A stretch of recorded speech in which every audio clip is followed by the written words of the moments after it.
Apartheid ruled South Africa for decades, with a series of laws dividing people by race. The laws were then repealed in the 1900s. However, many of the obstacles they erected continued to divide South Africans, with skin color dictating quality of life, job access, and income. Racial segregation was ingrained in the fabric of South African cities and has yet to be eradicated. That's partially because, while apartheid was the end of racial divisions in South Africa, it wasn't the start.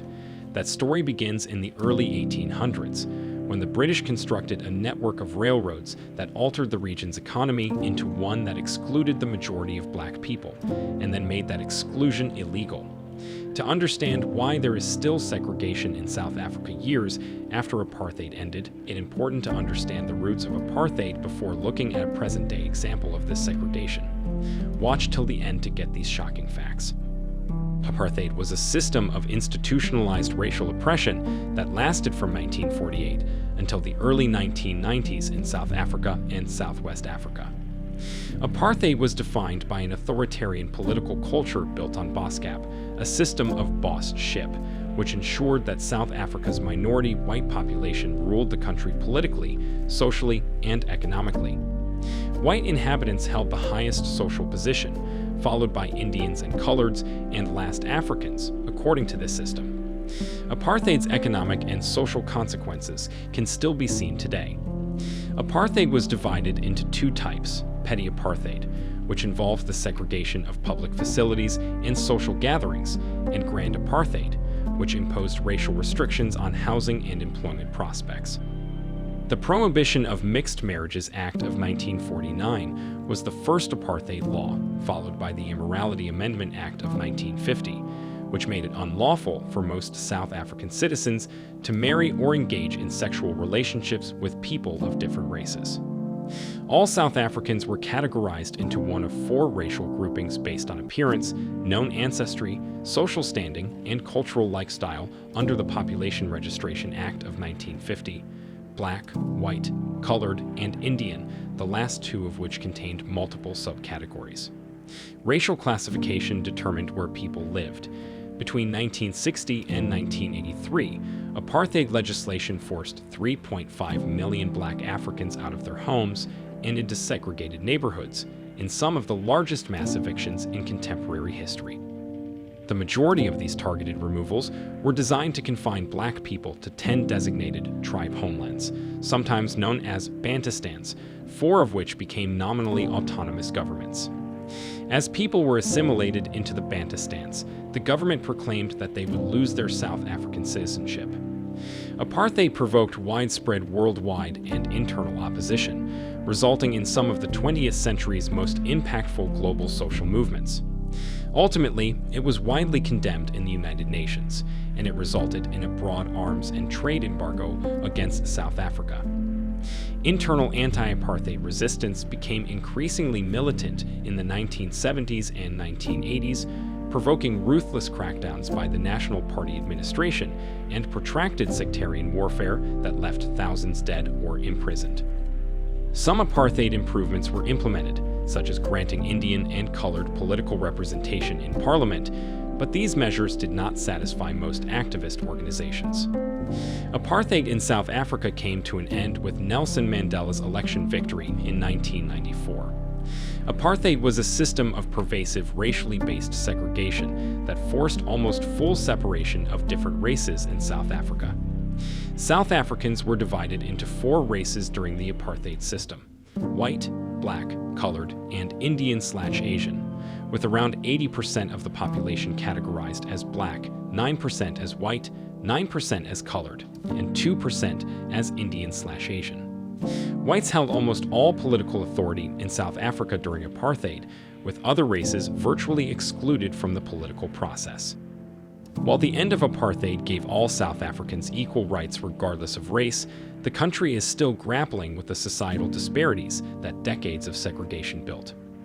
Despite increased GDP, poverty, unemployment, income disparity, life expectancy, and land ownership have all decreased as the population has grown. With the end of the apartheid system in South Africa, the country has become socioeconomically stratified by race. Following that, government initiatives have attempted to correct unfairness to varied degrees of success. South Africa's unemployment rate is exceptionally high. In 2004, the overall unemployment rate was 26%. Redistribution attempts to redistribute commercial farms owned by white South Africans to black South Africans. Restitution entails compensating whites for land lost due to apartheid, racism, and prejudice. Land tenure reform aims to increase the security of access to land. Several legislation have been passed to aid land reform, restitution, and redistribution. The provision of Certain Land for Settlement Act of 1996 identifies land for settlement purposes and provides financial help to persons who want to buy it. The Reparation of Land Rights Act of 1994 provided guidance and legal backing for restitution.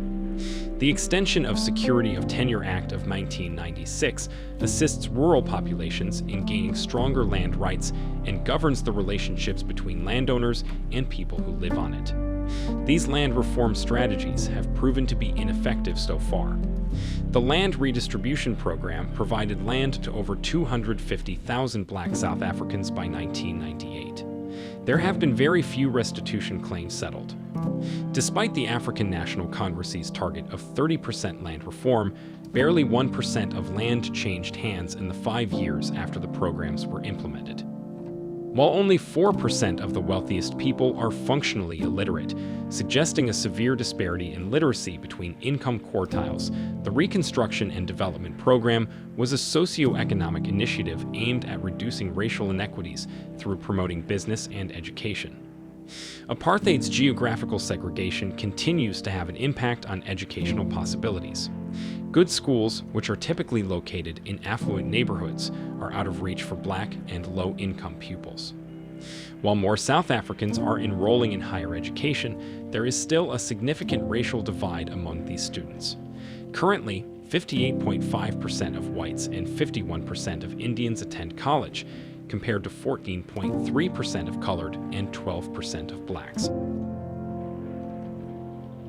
Despite having one of the greatest education budgets on the African continent, South Africa was placed last out of 148 nations in the Global Competitiveness Study for the quality of maths and science education and 146 for the quality of general education in 2013.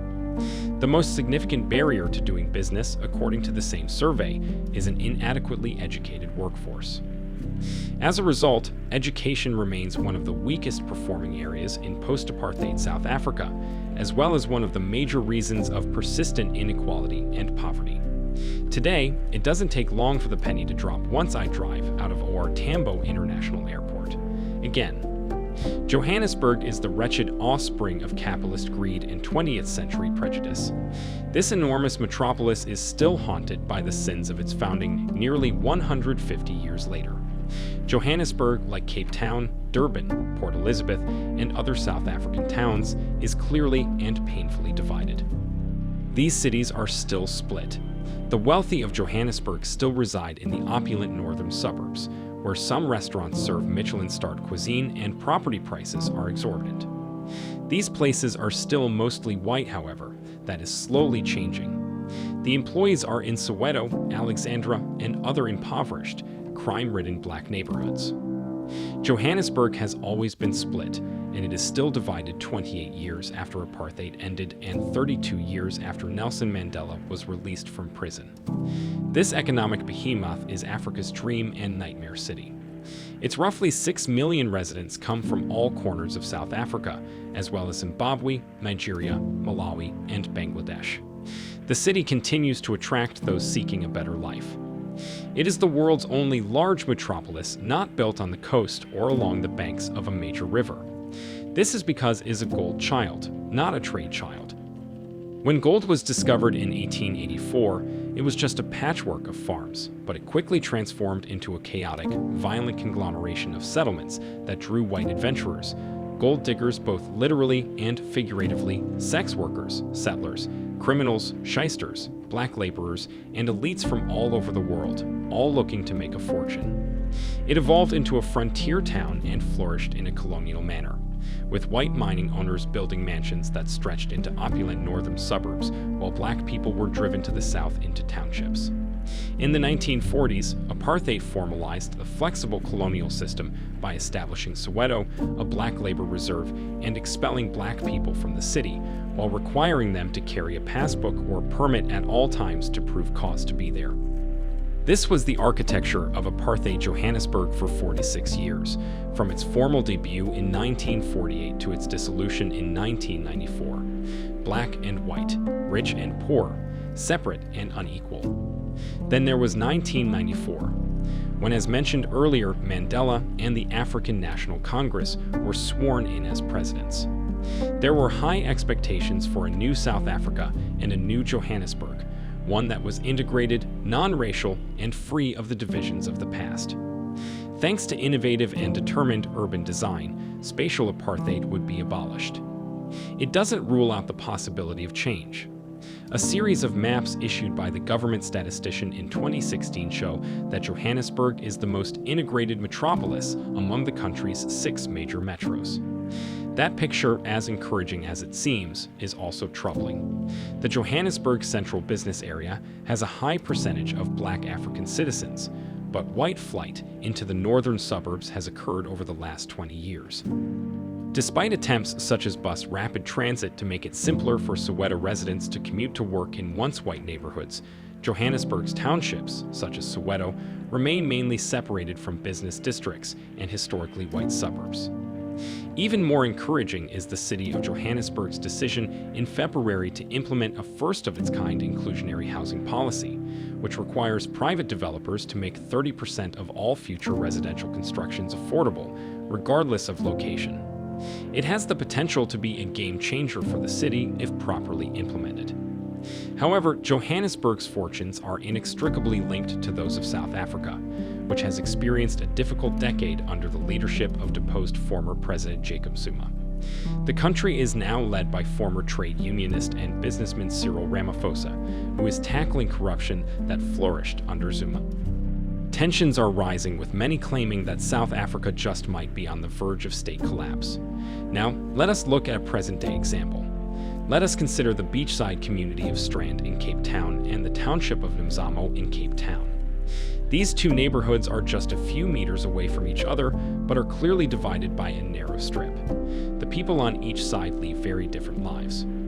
Strand has very nice houses, great driveways and backyards, while Nomzamo is much more crowded and the people in Nomzamo have fewer basic services. 92.9% of the people in Strand have piped water, as compared to Nomzamo's 48.8%. 50.8% of Strand has internet access, while Nomzamo is at 23.9%. It's not surprising, too, that 83% of Strand's residents are whites, while 92% of Nomzamo are blacks. The Strand-Nomzamo divide is just one example.